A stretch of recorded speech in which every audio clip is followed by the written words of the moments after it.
And so, as we've been explaining regarding this moist and dry air, we thought we would give you guys an animation of one of the recent model runs and where the frontal setup is going to be, where that moist air is going to retreat into, and it really tells a story.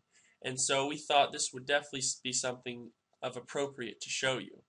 But before we do that, I want to, of course, display what these colors mean. The warmer colors of red, purple, orange, yellow, green, that is our driest air.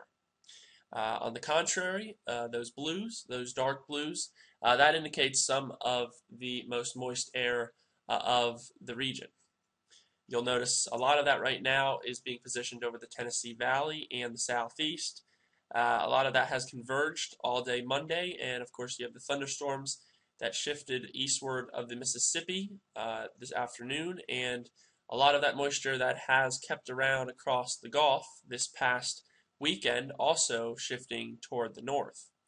But what you will realize here is off the eastern seaboard we do have some drier air, and off toward Missouri, Iowa, and Wisconsin we also have dry air that's a lot more diagonal and much more linear, and that indicates a front.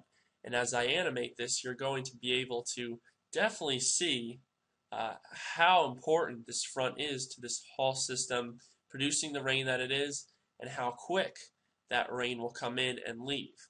So let me animate, and I'm going to definitely loop this a few times and explain different variables as we go along the way. So I'm going to start here, and I guess what I should first mention is let's watch this Missouri, Iowa, and Wisconsin front and that dry air behind it. That is going to push all that moisture into the northeast. Of course, with that dry air off the eastern seaboard as well, this moisture can't go anywhere but the mid-Atlantic and the northeast for your Tuesday and Tuesday night. So let's start looking at that first. So here we go. And you'll notice and all that moisture is now starting to retreat into the mid-Atlantic. Here comes that front moving through Illinois, now Indiana, and look how strong and linear that is. Folks, that is an impressive front. And right now it's going to hit those Appalachian Mountains. It's going to slow down. All right, and then eventually for Wednesday and Thursday it's going to get its way into the mid-Atlantic. So let's watch this again. This time I want you to keep your eyes on the front, but also all that moisture. Currently, we're in about Tuesday morning. Now that moisture moving into Pennsylvania. Once the front, that dry air, hits the upper elevations, it's going to slow down a little bit. Some of that moisture is going to be able to converge enough and much longer for eastern Pennsylvania, New Jersey, southeast New York, and so on. And so that's why I highlight those locations I just explained for probably the best amount and the best consistent amount for some heavy rain.